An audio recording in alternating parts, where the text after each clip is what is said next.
Bab 861. Dia telah mendengar kakek buyutnya mengatakan bahwa meskipun para ranker Dewa Puncak jauh lebih kuat daripada orang biasa dalam hal vitalitas dan fisik, mereka tetaplah manusia.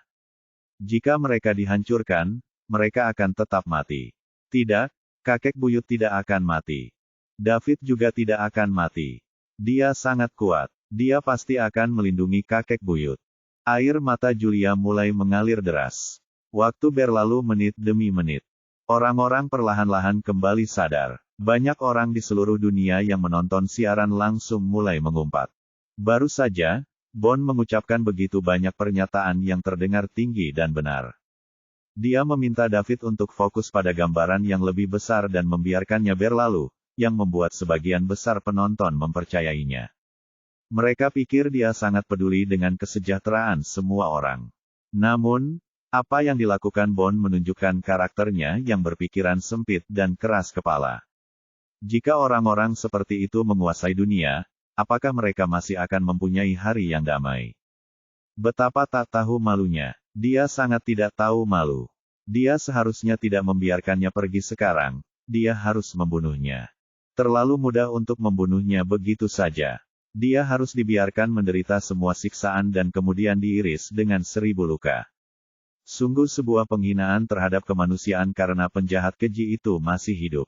Mengapa Tuhan tidak membunuhnya saja? Banyak orang mengutuk Bond. Namun, Bond tidak bisa mendengarnya. Bahkan jika dia bisa, dia tidak akan peduli. Saat ini, Bond dengan gembira melihat lokasi David sebelumnya. Rencananya berhasil. Tepat sebelum serangan diam-diam, dia telah mengawasi David. Keduanya adalah bagian dari Dewa Super, jadi hanya dia yang bisa melihat gerakan David dengan jelas. Bond yakin David tidak selamat dari serangan itu, yang berarti David masih di sana. Beberapa Dewa Super masih fana. Bahkan jika David adalah bagian dari Super God, dia pasti akan mati setelah terkena banyak peluru yang menembus armor dan peluru kecil. Haha, rencanaku berhasil. Masih ada sebagian Dewa Super yang tersisa di dunia saat ini. Bond menjadi antusias. Alasan kenapa dia punya rencana gila ini adalah karena dia ingin menyerang dan membunuh David. Keputusan itu diambil setelah melihat wajah asli David. Bond tahu dia bukan tandingan David. Daud masih terlalu muda, dan dialah yang diutus Tuhan untuk menyelamatkan dunia. Kalaupun bumi berhasil selamat dari bencana, David akan mendapat pujian. Jika ada kesempatan untuk benar-benar menerobos ke tingkat Dewa Super, itu pasti milik David dan bukan Bond. Jika dia tidak bisa melakukannya, tubuhnya yang akan segera membusuk tidak akan pernah pulih sepenuhnya dan usianya tidak akan bertambah, yang berarti dia akan mati dalam beberapa dekade. Oleh karena itu, mengapa tidak bertaruh? Jika dia membunuh David, dia akan menerima kekayaan David.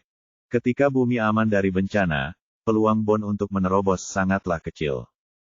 Jika mereka tidak bisa melewati bencana tersebut, maka puluhan miliar orang di bumi harus mati bersamanya. Harus dikatakan bahwa Bond benar-benar gila saat ini. 400 tahun yang lalu, dia memilih tidur demi peluang kecil untuk bertahan hidup. 400 tahun kemudian, dia tidak bisa melewatkan kesempatan itu sekarang setelah dia melihatnya. Dia tidak akan peduli meskipun dia hancur berkeping-keping.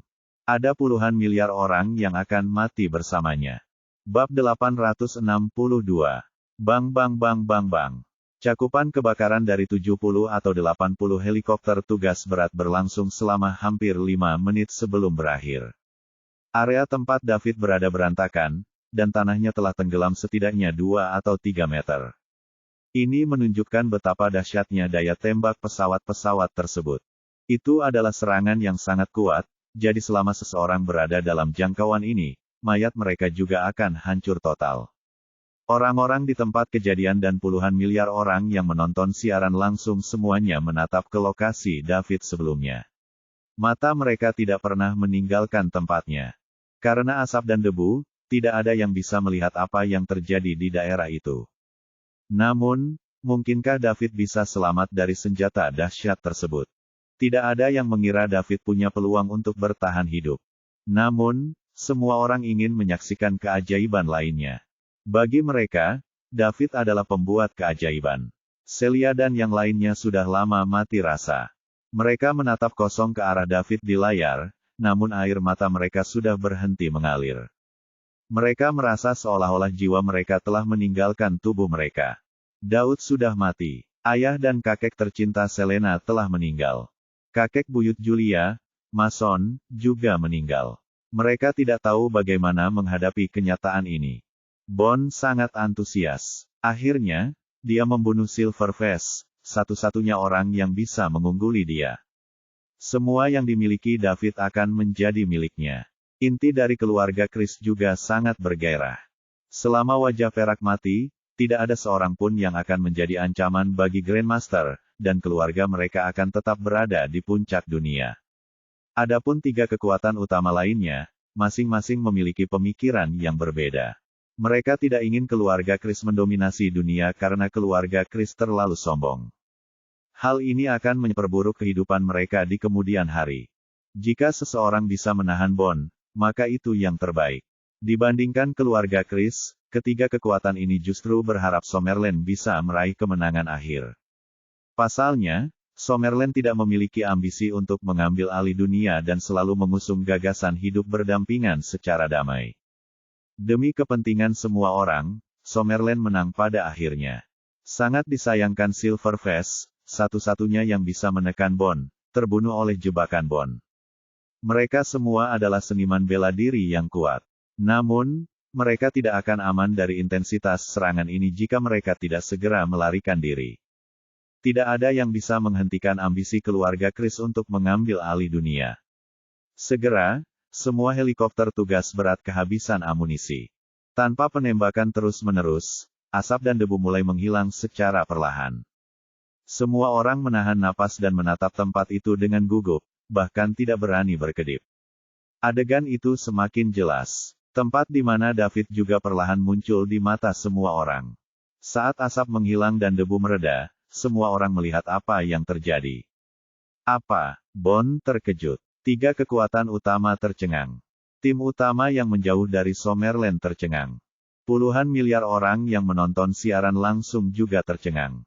Apa yang telah terjadi? Mereka melihat David dan lebih dari selusin pemimpin pasukan utama Summerlin berdiri diam di tempat tanpa satu pun cedera. Ada juga peluru dan pecahan peluru yang tak terhitung jumlahnya yang menumpuk di sekitar mereka. Tampaknya ada medan kekuatan yang melindungi semua orang dan memblokir semua serangan. Adegan itu terlalu mengejutkan. Banyak orang yang takjub menyaksikan semua ini. Mereka terdiam untuk waktu yang lama. Tidak ada yang tahu bagaimana David sampai sejauh ini. Bond percaya bahwa bahkan di masa jayanya, dia tidak akan mampu melakukan ini. Jika dia tiba-tiba diserang oleh senjata ampuh ini dan tidak segera melarikan diri dari jangkauan serangannya, dia akan mati. Ini karena beberapa dewa super masih fana.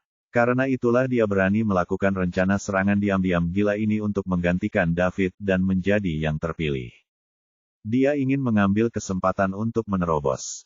Sekarang, sepertinya. Bab 863. Pikirannya sangat konyol. Bagaimana mungkin karakter yang dipilih oleh Tuhan tidak memiliki maksud tersembunyi? Bond tersenyum pahit. Dia pikir ini akan mudah. David memandang 70 atau 80 helikopter yang menembakinya di langit. Kemudian, mulutnya berkedut, dan dia tersenyum menghina. Kau sudah selesai. Suaranya penuh dengan penghinaan. Namun, itu membuat rambut para pilot di udara berdiri tegak saat hawa dingin menjalar ke kepala mereka. Ini adalah pertama kalinya mereka menghadapi situasi yang begitu mengerikan. Mereka takut tanpa akal. Dalam ketakutan, mereka ingin terbang menjauh dari sini. Musuh mereka terlalu kuat. Dia bukan seseorang yang bisa mereka tangani. Karena helikopter sangat dekat dengan orang lain, dalam ketakutan, beberapa dari mereka tiba-tiba memanggil dan jatuh. Namun, David mengabaikan mereka. Para antek ini tidak bisa lepas dari genggamannya. Dia harus bermimpi dengan dalangnya terlebih dahulu. Jika tidak, dia tidak akan bisa menelan keluhan ini. David mengalihkan pandangan dan memandang Bond di kejauhan. Saat mata mereka bertemu, mata Bond bertanya-tanya. Itu di sini. David menghilang dari tempatnya berdiri. Dalam sekejap mata, dia muncul di depan Bond dan meninjunya. Ini adalah pukulan yang dipenuhi dengan kemarahan David yang menakutkan. Pada saat ini, dia sangat marah dan perlu melampiaskan kemarahan di hatinya. David tidak menyangka bahwa Bond masih akan melakukan serangan diam-diam setelah dia menyelamatkan Bond. Bond menggigit tangan yang menerima makan. David tahu orang tua ini tidak tahu malu, tetapi dia tidak berpikir dia akan sehina ini. Jika kekuatan pikirannya tidak menembus untuk terwujud sehingga dia bisa menahan semua serangan, Mason dan puluhan orang akan mati bahkan jika dia berhasil melarikan diri. David sama sekali tidak menahan pukulan ini. Saat David mengerahkan kekuatan pikiran yang terwujud, Bond bisa melihat pukulan dahsyat David yang mengerikan yang mengayun ke arahnya. Bond tidak akan tinggal di sana dan menunggu kematian, jadi dia berusaha bersembunyi. Namun, apa yang sedang terjadi? Aku tidak bisa bergerak. Bond langsung panik. Dia merasa seperti sedang dikekang oleh sesuatu. Mungkinkah? Apakah taktik unik wajah perak ini? Bond mencoba yang terbaik untuk melarikan diri. Pada saat ini, pukulan David sudah mendarat di tubuhnya. Buang! David meninju Bond ke tanah. Pada saat yang sama, Bond membekukan darah. Karena David menggunakan kekuatan pikirannya yang terwujud untuk menahan Bond sebelum pukulannya, Bond tidak bisa melarikan diri, dan dia bahkan tidak bisa membela diri. Oleh karena itu, pukulan ini menimbulkan kerusakan besar pada Bond. Kerusakannya jauh lebih signifikan dibandingkan saat David menggunakan kecepatan ekstrimnya. Sebuah lubang besar segera terbentuk di tanah. Inti dari keluarga Chris di belakang Bond dan 3 master dari 3 kekuatan utama semuanya dikirim terbang setelah kejadian yang intens. Orang-orang yang setengah jalan menuju Gatrang langsung pingsan. Ranker pemula dan Midgard terluka parah. Hanya Gatranker yang terlambat dan puncak yang sedikit lebih baik, dan mereka bisa menolaknya. Orang bisa melihat seberapa besar kerusakan yang dapat ditimbulkan oleh pembangkit tenaga listrik tertinggi di sebagian peringkat Dewa Super dengan pukulan yang dipenuhi amarah. Bab 864. David tidak berhenti setelah menjatuhkan Bond ke tanah dengan satu pukulan. Sebaliknya, dia menarik tinjunya ke belakang dan terus memukul. Keras. Pukulan lain menimpa Bond. Segera setelah. Buk kawan. David duduk di Bond. Kekuatan pikiran yang terwujud mengikat Bond, mencegahnya untuk bangun. Kemudian, David mulai meninju Bond. Semua pukulannya sangat kuat, dan dia tidak menahan sama sekali. Bond dipukuli sampai dia meludahkan darah. Selain itu, isi perutnya juga ikut hancur. David ingin segera membunuh penjahat tercela dan tidak tahu malu ini untuk melampiaskan amarahnya. David masih memiliki rasa takut ketika dia mengingat apa yang baru saja terjadi. Setelah pertempuran, ketika David berbalik untuk pergi, dia tetap waspada dan melepaskan kekuatan pikirannya. Ini untuk mengawasi Bond dan juga untuk melindunginya. Lagi pula, Bond baru saja menipunya, dan dia menderita kerugian besar akibat hal ini. David mengambil pelajarannya. Selama musuhnya belum mati, maka dia tidak boleh gegabah apapun yang terjadi.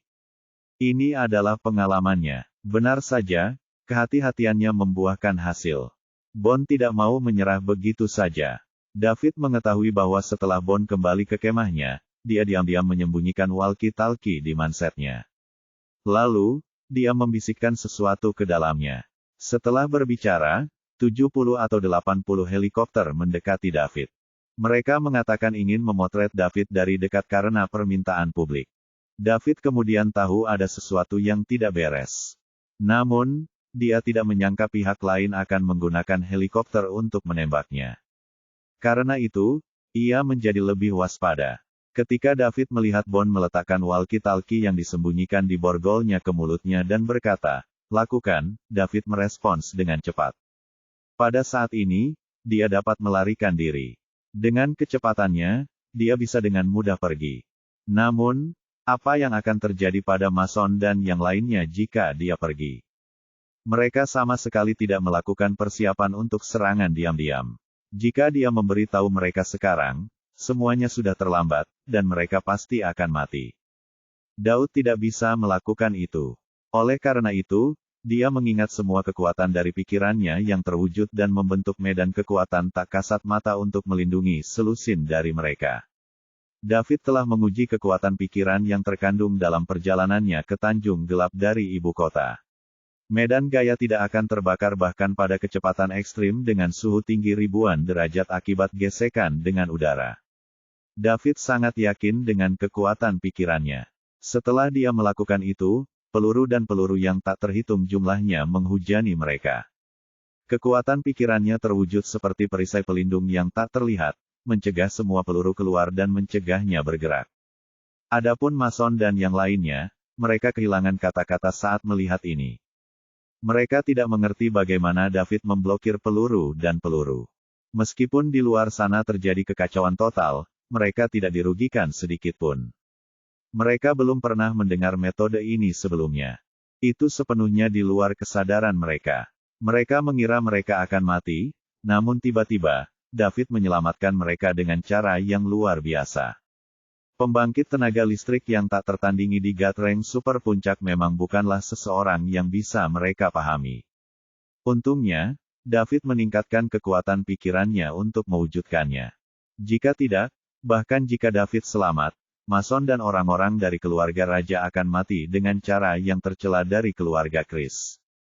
Bagaimana ini tidak membuatnya marah?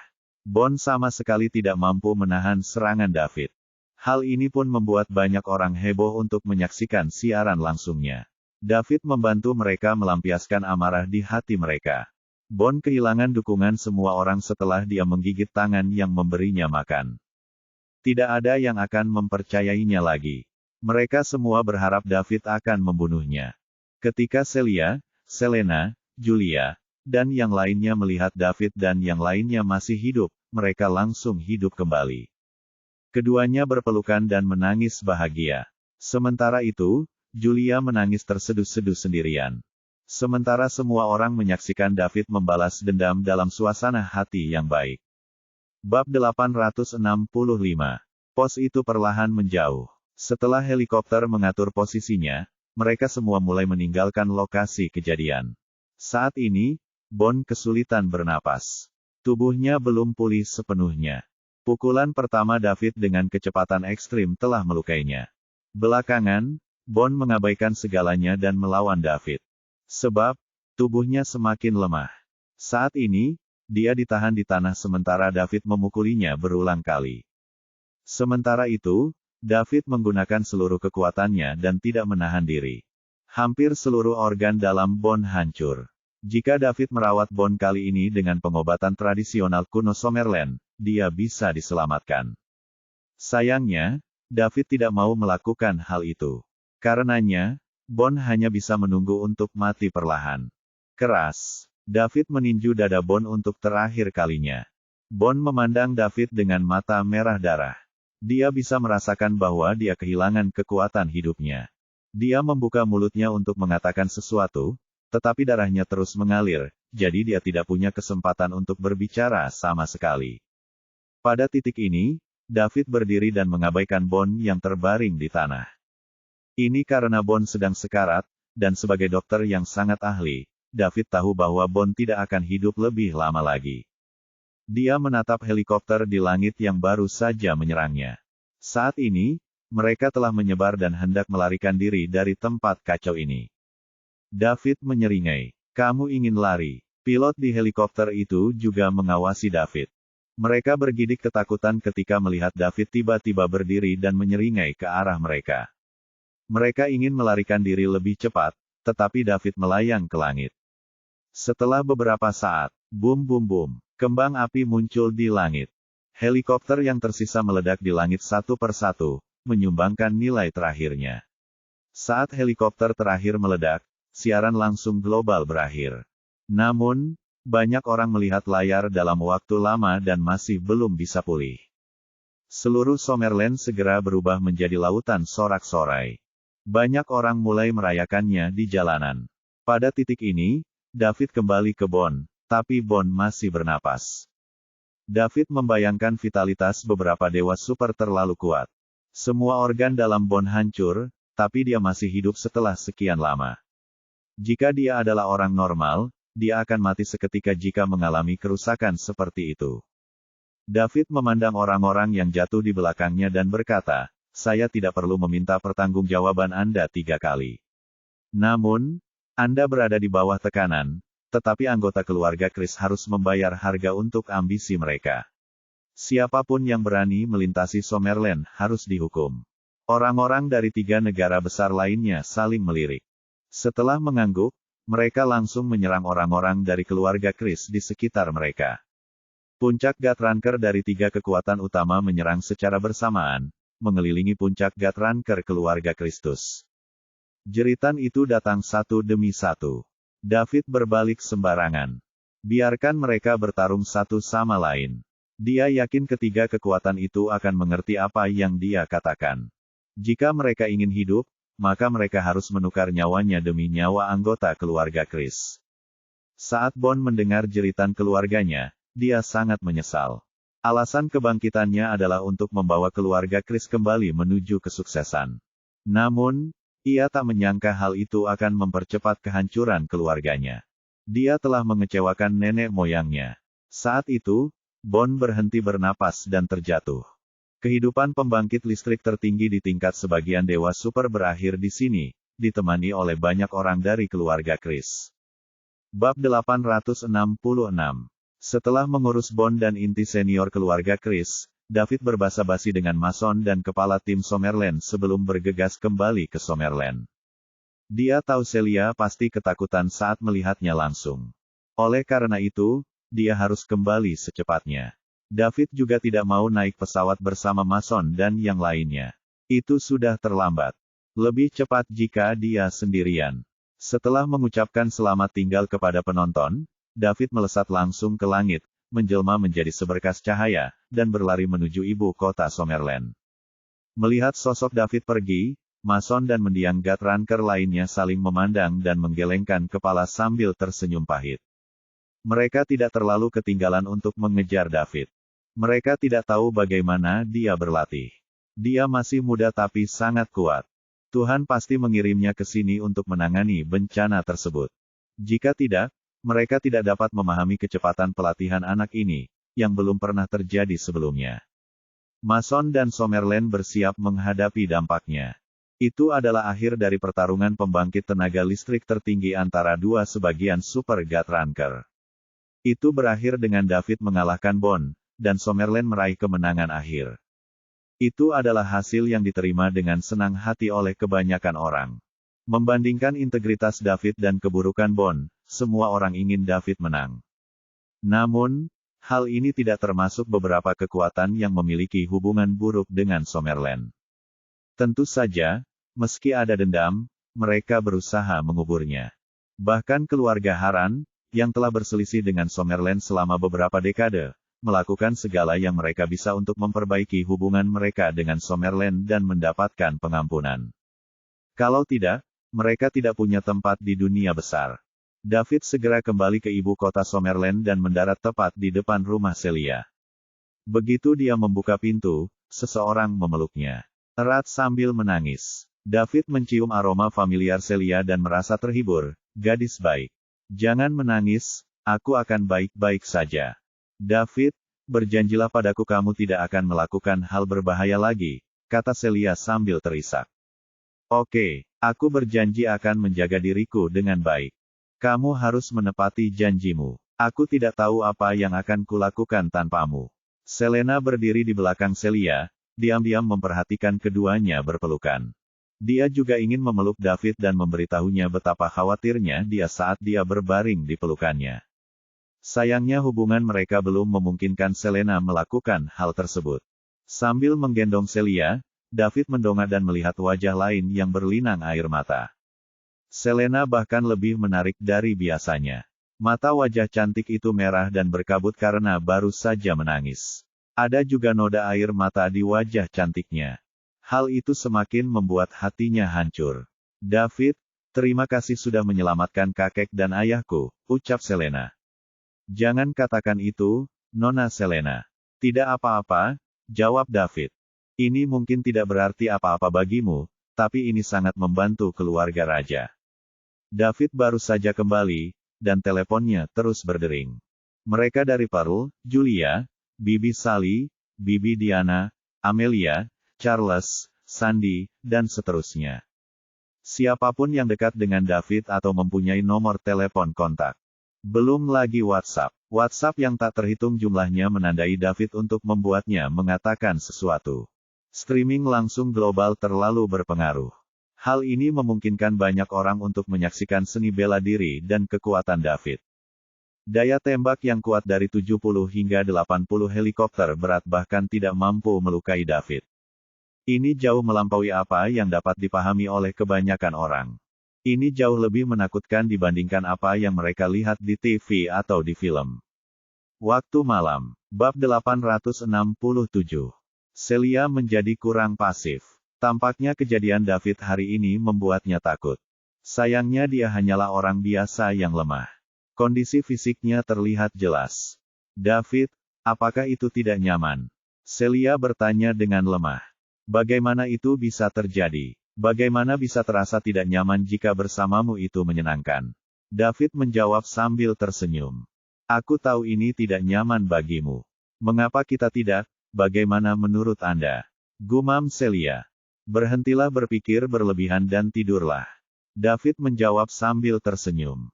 Jangan khawatir, David. Saya tidak akan cemburu. Sungguh, aku tidak akan melakukannya. Selama kamu masih memiliki aku di hatimu, aku akan selalu ada untukmu dan tidak akan pernah pergi, ucap Celia dengan sungguh-sungguh. David dengan sedih menepuk hidung Celia dan berkata, gadis bodoh, apa yang kamu pikirkan? Anda adalah semua yang saya butuhkan. Lagi pula, bukankah kita sepakat untuk tidak membicarakannya terlebih dahulu? Tetapi, Celia ingin berbicara, namun David menyela, gadis baik. Tidak ada tapi, saya tidak ingin membicarakannya sekarang. Aku hanya ingin menghabiskan beberapa hari bersamamu. Ada banyak hal yang harus aku lakukan setelahnya. Bagus. Celia berbaring di pelukan David dan segera tertidur. Melihat Celia tertidur, David dengan tenang bangkit, pergi ke kamar mandi, dan mandi air dingin untuk menghilangkan rasa panas di tubuhnya. Meskipun dia memberitahu Celia bahwa semuanya baik-baik saja, dia merasa sedikit tidak nyaman. David bertanya-tanya apakah dia tidak lagi menjadi manusia saat dia tumbuh lebih kuat. Apa yang akan dia capai ketika dia kehabisan uang di sistem? Eksistensi seperti apa yang akan dia ciptakan? Akankah dia tetap menjadi manusia? Dia sekarang bisa menghancurkan puncak gunung dan berjalan di atas air. Ketika saatnya tiba, dia mungkin bisa menembus kehampaan dan menghancurkan bintang-bintang. Meski sulit dipercaya, David tetap menantikannya. Semakin kuat dia, semakin terbuka pikirannya. Dengan santai berbalut handuk, David melangkah keluar dari kamar mandi. Begitu dia keluar, sesosok tubuh muncul. David membeku. Dia bingung. Villa Celia memiliki banyak kamar dan beberapa kamar mandi. Saat itu hampir tengah malam. Selena tidak seharusnya berada di sini meskipun dia ingin ke kamar mandi. Meski ragu, David tidak berkata apa-apa. Keduanya dengan cepat saling berhadapan, dan David menyingkir dari hadapan Selena dan terus berjalan. Namun, Selena berjalan ke arahnya. David berpindah ke sisi lain, namun Selena tetap menghentikannya. David, ada sesuatu yang ingin kukatakan padamu, ucap Selena. Selena mengenakan piyama, memamerkan sosoknya yang luar biasa. Keduanya sangat dekat. David tidak tahan dengan bau uniknya. Untuk menghindari rasa malu, David dengan cepat menjawab, mari kita bicara besok, Nona Selena. Aku akan tidur. Kemudian David melangkah ke sisi lain untuk pergi. Namun, Selena berhenti di depannya dan tidak ingin melepaskannya. Saya ingin mengatakannya sekarang. Setidaknya biarkan aku memakai pakaian. Aku tidak terlihat cepat, kata David sambil tersenyum pahit. Dia hanya memakai handuk. Tidak masalah. Aku tidak keberatan, kata Selena, tidak terpengaruh. Tapi benar, bagaimana kalau Celia bangun dan melihat kita? Celia juga tidak keberatan. Yah, tidak apa-apa jika kamu tidak menyebutkannya. Sekarang, saya marah. Cepat ganti bajumu. Nanti kita ngobrol di ruang tamu bawah. David berkata dan menghilang. Seorang Dragon Ranker seperti Selena tidak bisa menghentikan beberapa dewa super tingkat master yang ingin pergi. Bab 868. 10 menit kemudian, David dan Selena sudah berganti pakaian dan sedang duduk di ruang tamu. Ada apa? Melanjutkan, kata David. David, aku ingin minta maaf padamu, ucap Selena dengan nada meminta maaf. Meminta maaf untuk apa? Aku seharusnya tidak memberitahu Celia tentang seniman bela diri dan bencana itu. Oke, jangan bicarakan itu. Meskipun Anda tidak memberitahunya, cepat atau lambat dia akan mengetahui tentang siaran langsung global. Aku hanya ingin kamu bersikap baik pada Celia. Dia benar-benar menganggapmu sebagai saudara perempuan. Saya tahu itu. Aku juga selalu menganggap Celia sebagai adikku sendiri. Tapi aku sangat menyukaimu, David. Juga, untuk meyakinkan keluarga raja agar tidak menyia-nyiakan upaya mengirim seseorang untuk membantu Summerland, aku berbohong kepada keluargaku bahwa aku telah bertemu denganmu dan memohon mereka untuk membantumu. Saya tidak punya pilihan lain. Kalau tidak, saya tidak tahu harus berkata apa kepada keluarga saya. David tertegun mendengar perkataan Selena. Kalau dipikir-pikir, semua kekuatan tersembunyi telah mengusirnya. Hanya keluarga raja yang berusaha semaksimal mungkin untuk membantunya. Ia menilai keluarga raja adalah orang yang berprinsip. Baru sekarang dia tahu itu karena Selena. Dia bilang dia sudah bersamanya. Apakah itu menjadikannya menantu keluarga raja? Keluarga raja mungkin merasa mustahil untuk menjelaskan bahwa mereka tidak ada hubungannya dengan dia, jadi mereka hanya bisa membantunya.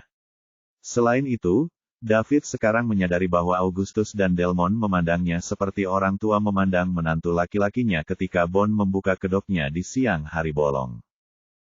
Mereka tampak lebih antusias dibandingkan Mason. David sedikit bingung saat itu. Dia tidak tahu mengapa keduanya bersemangat. Sekarang, dia akhirnya mengerti alasannya. David tidak bisa marah pada Selena atas perbuatannya. Pertama, karena Celia. Dia bisa melihat bahwa Celia menganggap Selena sebagai saudara perempuannya. Saat dia tidak ada, Selena tidak akan peduli begitu saja. Perusahaan Celia tetapi juga menjaganya tetap aman. Kedua, orang-orang yang dikirim oleh keluarga raja membantu menstabilkan Summerland. Summerland mendapat untung darinya. Jadi, apa yang akan kamu lakukan sekarang? Tanya David setelah merenung sejenak. Ayahku memintaku untuk mengajakmu ke rumah keluarga raja, gumam Selena. Kamu ingin aku pulang bersamamu sebagai pacar dan menantu keluarga raja. Bisakah kita? Tanya Selena sambil menatap David dengan matanya yang besar dan penuh harap. David ingin mengatakan tidak, namun, ia mengurungkan niatnya saat melihat sorot mata Selena yang penuh harap. Bahkan jika aku membantumu kali ini, bagaimana dengan masa depan? Kebohongan itu akan terungkap cepat atau lambat, kata David sambil menghela nafas. Jadi kamu setuju? Selena langsung bertanya dengan gembira. Bagaimana dengan masa depan? Kita akan membicarakan masa depan nanti, dan bencana akan datang. Kami bahkan tidak tahu apakah kami bisa bertahan. Lagi pula, bukankah kamu sudah memberitahu Celia bahwa kamu akan memikirkan kami setelah bencana itu? Bencana, ucap Selena sambil mengedipkan matanya yang besar dan indah. David hanya bisa mengakui kalau strategi Selena benar. Memulai dari Celia ibarat seorang laki-laki memulai dari ibu mertuanya ketika sedang mencari pacar. Jika berhasil, itu akan menghasilkan keajaiban. Karena itu, David setuju untuk kembali bersama Selena suatu hari nanti. Namun, hal itu memerlukan waktu. Selena dengan senang hati menerimanya. Selama David setuju, tidak masalah berapa lama dia menunggu. Yang paling dia takuti adalah David akan menolak dan tidak memberinya kesempatan. Selama beberapa hari berikutnya, David mulai merasakan ketenaran. Popularitasnya telah mencapai puncaknya. Puluhan miliar orang di seluruh dunia telah menonton siaran langsungnya dan mengingat wajahnya dengan jelas. David sekarang dikenal kemanapun dia pergi. Bab 869. Dia selalu dikelilingi oleh kerumunan orang. Hal ini tidak hanya terjadi di Summerland tetapi juga di tempat lain di dunia. David telah menjadi ikon dunia. Bahkan penyanyi dan bintang film terkenal pun harus menyingkir demi dia. Tidak ada orang yang sepopuler David. Jika ada yang berani menjelek-jelekkan Daud di depan umum, akan terjadi kemarahan dan bahkan pertengkaran. David hanya bisa tinggal di rumah dan tidak pergi kemana-mana. Jika dia pergi ke suatu tempat yang lebih ramai, dia akan dikelilingi oleh banyak orang. Mereka akan meminta foto, tanda tangan, dan informasi kontak darinya. Seringkali mereka ingin menjadi muridnya. David tidak bisa mengajar orang lain. Ia sendiri masih amatir. Dia hanya sampai pada posisinya saat ini karena sistemnya. Terungkap juga bahwa David adalah pemilik ibu kota Liga Timur. Daud merencanakan wahyu ini. Dia sekarang adalah orang terkuat di dunia.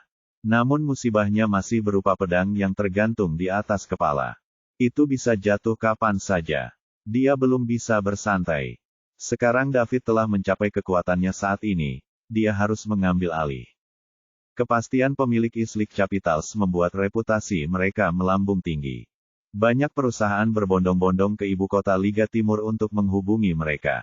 Mereka akan menerima tawaran apapun, tidak peduli seberapa kerasnya, hanya untuk bekerja sama dengan ibu kota Liga Timur. Banyak perusahaan bahkan akan menawarkan sepertiga saham mereka ke Islip Capitals secara gratis jika mereka memintanya. Ini hanya agar mereka bisa berhubungan dengan David. Ibu kota Liga Timur berkomitmen terhadap kemitraan yang adil. Hampir selalu mitralah yang menghasilkan lebih banyak keuntungan. Lagi pula, tujuan David bukanlah menghasilkan uang, tapi membelanjakannya. Hal itu pun membuat banyak orang senang karena David menang. Jika Bond menang, seluruh dunia akan menderita karena intimidasi dari keluarga Chris. Ibu kota Liga Timur mulai berkembang pesat. Selain itu, mereka membangun cabang di seluruh dunia, berapapun biayanya. David akan berinvestasi pada siapapun yang mencapai ibu kota Liga Timur. Dia bahkan membayar lebih. Hal ini memberikan kesan yang lebih baik kepada orang-orang tentang ibu kota Liga Timur. Hanya dalam 1 minggu, Islip Capitals telah berinvestasi di ribuan perusahaan, dan daftarnya terus bertambah. Poin kemewahan David pun melonjak untuk pertama kalinya dalam sejarah. David kagum dengan kecepatan pertumbuhannya. Setelah menghabiskan lebih dari seminggu bersama Celia, David berencana pergi secara diam-diam. Dia pertama kali kembali ke provinsi South River untuk bertemu Bibi Sally dan Bibi Diana. Lalu, dia perlu menemui Pearl.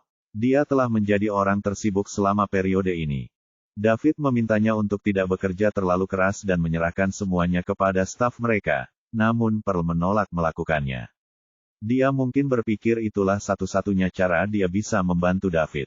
Inilah yang membuatnya berharga. Jika dia kehilangan nilainya, bagaimana dia memenuhi syarat untuk berdiri di samping David? Bab 870.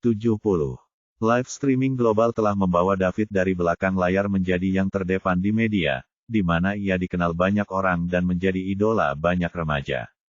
Orang-orang biasa menyaksikan untuk pertama kalinya betapa kuatnya seniman bela diri. Mereka tidak hanya bisa terbang bebas di udara, tapi mereka juga kebal terhadap peluru. Bahkan senjata api berat seperti peluru yang menembus baju besi dan artileri kecil tidak dapat melukai mereka. Itu luar biasa. Banyak orang yang iri. Mereka berharap hal yang sama. Namun, David memilih untuk tidak menjadi terkenal jika dia punya pilihan.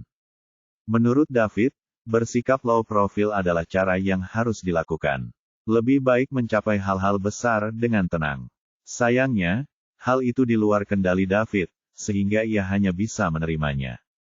Menjadi terkenal tidak ada gunanya bagi David. Di sisi lain, hal itu justru menimbulkan banyak masalah dan memberinya banyak keterbatasan. Dia harus berhati-hati kemanapun dia pergi. Dia takut dikenali. David menganggur selama beberapa hari berikutnya. Dia meminta semua tim mengumpulkan petunjuk tentang bencana tersebut. Namun hasil yang mereka peroleh membuat David tertekan. Tidak ada substansinya. Dengan kata lain, mereka tidak mengetahui apapun selain peristiwa tersebut, jangka waktu terjadinya, dan namanya. David bahkan bertanya-tanya apakah orang-orang dari zaman dahulu sedang bekerja. Namun, tim percaya dengan bencana tersebut. Tidak hanya tercatat dalam sejarah, tapi juga dalam ajaran nenek moyang kita yang diwariskan secara turun-temurun. Dengan demikian, David hanya bisa memaksakan dirinya untuk percaya bahwa malapetaka itu ada.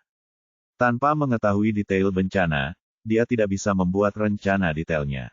David hanya bisa meningkatkan dirinya secepatnya dan melakukan yang terbaik. Untungnya perkembangan ibu kota Liga Timur juga berjalan lancar sehingga memberikan poin yang cukup bagi David. Ini adalah satu-satunya penghiburan bagi David. Hampir setengah bulan setelah pertempuran ketika David diam-diam kembali ke kota Sungai Selatan di Provinsi Sungai Selatan. David perlahan-lahan menjadi tokoh pemujaan, namun di dalam dirinya ia tetaplah orang yang sama. Ia tidak ingin teman-teman dan kerabatnya menganggap dirinya telah berubah dan menjauh. Karena itu, ia memutuskan untuk bertemu dengan orang-orang terdekatnya. Setidaknya ini akan memperjelas bahwa dia bukanlah orang seperti itu. Setibanya di Salt River City, David pertama kali bertemu Bibi Sally, Bibi Diana, dan keluarga mereka. Selain Bibi Sally dan Bibi Diana yang bisa berbicara dengan David dan memberinya nasihat, paman, bibi, dan sepupunya yang lain tidak berani berbicara dengan David. Mereka takut menyinggung perasaannya. Namun, David membunuh orang tanpa ragu-ragu di siaran langsung. Meski orang yang dibunuhnya adalah penjahat, mereka tetap ditakuti.